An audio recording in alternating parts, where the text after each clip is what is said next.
Le stress est la réponse de notre corps à ce qui est perçu comme une menace par notre cerveau.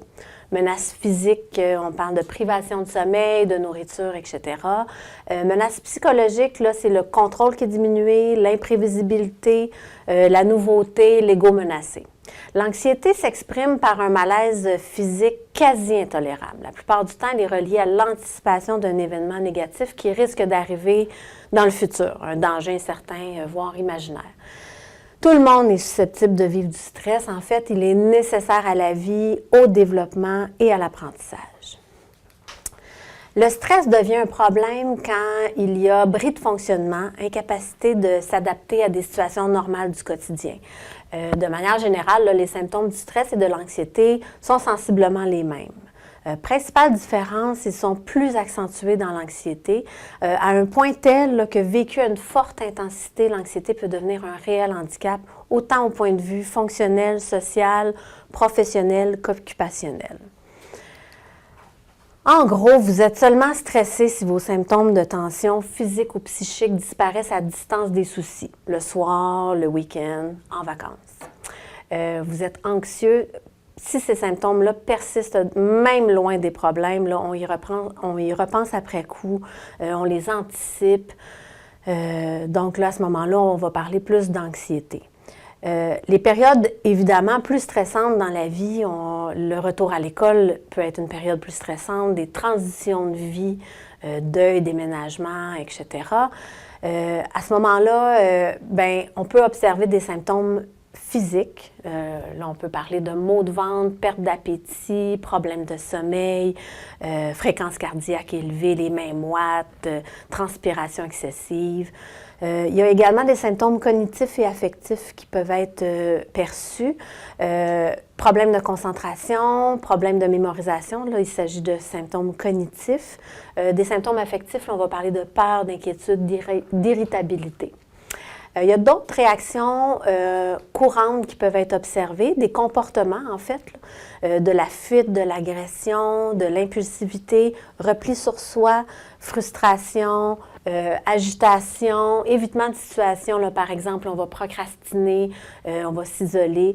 Il y a des gens aussi qui vont avoir des réactions là, qui peuvent s'apparenter à un désir de tout vouloir contrôler, tout prévoir, là, faire des plans, des listes.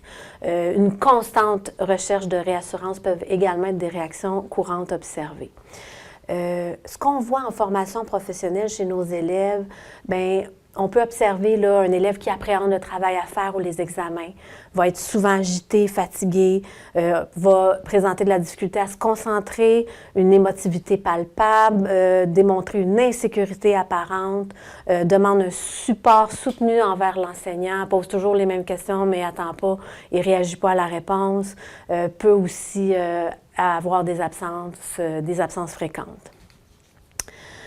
Il n'y a pas de solution miracle, mais il y a des solutions, on le dit souvent, bouger, respirer profondément, chanter, s'entourer d'un bon réseau social, être actif, croire, méditer, prier, avoir des saines habitudes de vie, rire et effectivement là, des bonnes solutions.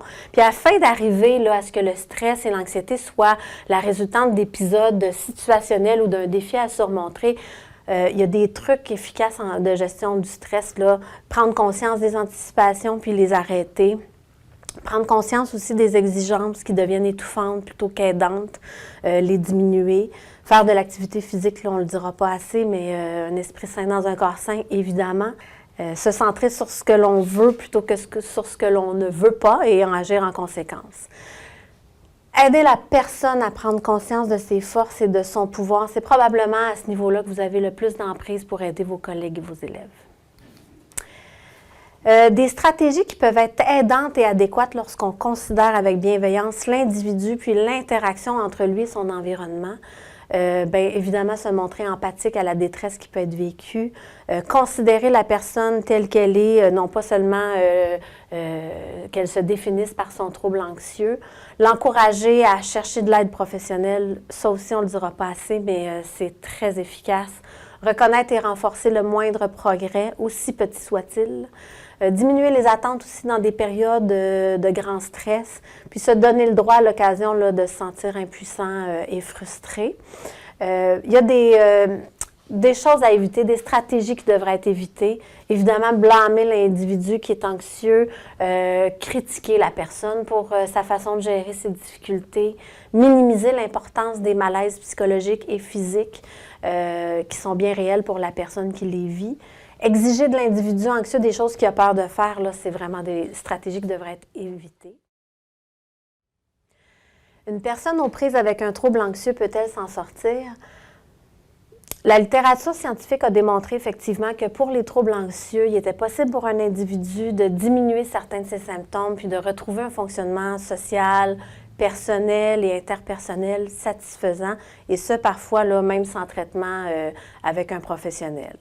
Toutefois, on ne le dira pas assez, l'aide professionnelle devient vraiment importante lorsqu'une personne qui présente des symptômes associés à un trouble anxieux voit son fonctionnement général affecté ou qu'une souffrance significative là, y est associée. Est-ce qu'il existe des stratégies en classe et en atelier adaptées aux besoins des élèves qui peuvent présenter des symptômes de stress et d'anxiété? Assurément.